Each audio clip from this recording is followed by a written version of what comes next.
Welcome everyone to another Saturday session where today it is experiment time. You know, the flat earthers love to bang on about their sun that circles above the flat earth with no evidence at all about what that sun is or what powers it. Where here in reality we know what powers it.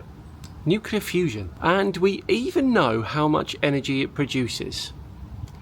And that's what we're going to find out today. What if I told you we could measure the power of the sun? The colossal amount of energy that it beams onto Earth using only an umbrella, a pot of water and a thermometer. No high-tech gadgets, no satellites, just back garden science. And with one simple measurement we can estimate the unimaginable amount of energy hitting our planet. Let's get started. Here's what we're going to do. Now, I've placed this pot of water in the shade under this umbrella so it can reach an ambient temperature, and it contains exactly 1 litre of water. Then we're going to remove the umbrella so that that pot of water is in direct sunlight, and then we're going to time exactly how long that water takes to heat up by 1 degree C. From that we can calculate how much energy the sun delivered into that pot and scale that up to the entire Earth. It's physics, but it's simple and I love it. Okay, I can see right now that the temperature is exactly 24 degrees. So I'm going to start the timer, take the brolly away, and we'll see how long it takes. Here we go.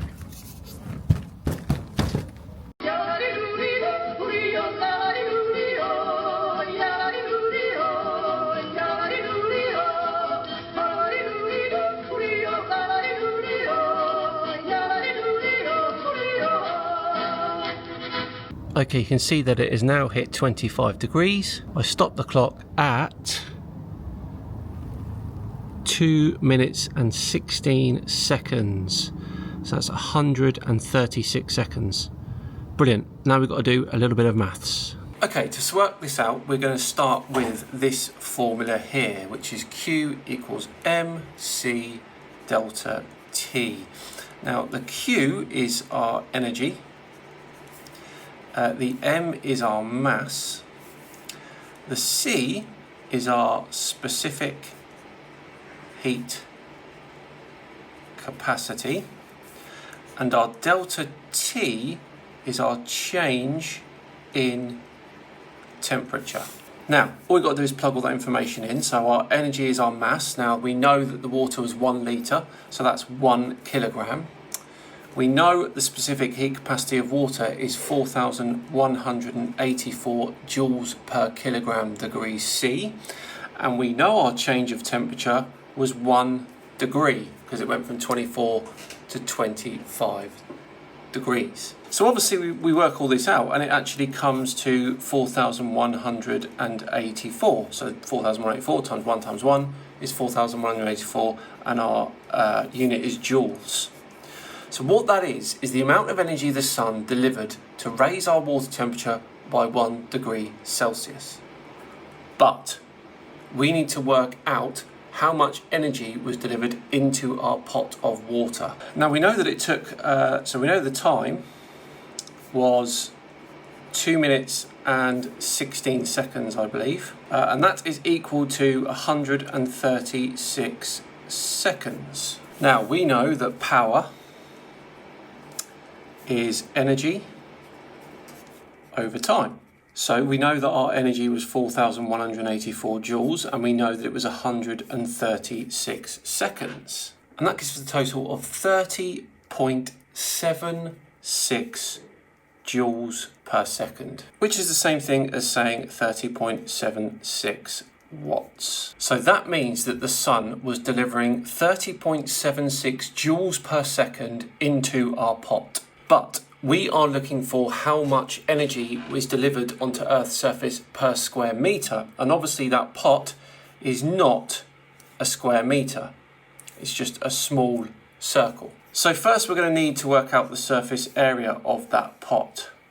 Now, the pot was 16 centimetres across, which gives us a radius, of course, of 8 centimetres. And if you do the calculations, which is obviously area of a circle is pi r squared, it comes out at 0.02 metres squared. So that's the area of our pot. So what we do then is we take our total for the energy transferred into the pot, which was 30.76 joules per second, and we take our surface area of 0.02 meters squared, and that gives us a total of 1,538 joules per second, and that is for every square meter. So every square meter of Earth is receiving 1,538 joules per second of energy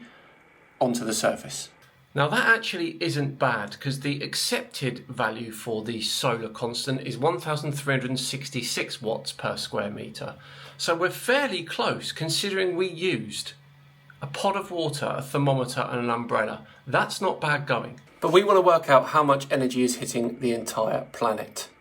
So we need to scale this up. We measured 1,538 joules per second per square meter hitting the surface of the Earth by working out the energy hitting our pot. So now we need to work out how much is hitting the Earth at one time.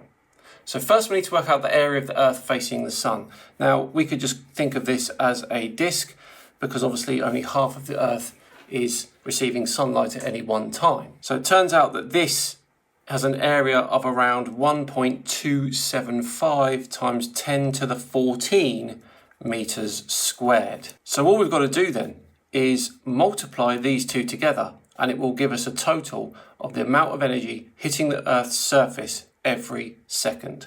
And that is 1.96 times 10 to the power of 17 watts, or joules per second. That amount of energy hitting the Earth every single second. That is 196 quadrillion watts, or joules per second. So how much energy then does the sun radiate onto Earth? Well, 196 quadrillion watts per second. That is enough to power human civilization thousands of times over. And we did it without satellites or fancy gear. We just used water, sunlight, and timing. Science is beautiful like that. And if you enjoyed this video, please do give it a thumbs up and subscribe to the channel too. It would be very much appreciated. Drop a comment below with other experiments you would like me to try on this channel. And next time you feel the warmth of the sun on your skin, remember, you're standing in the middle of a 196 quadrillion watt power stream. See you in the next one. Bye bye.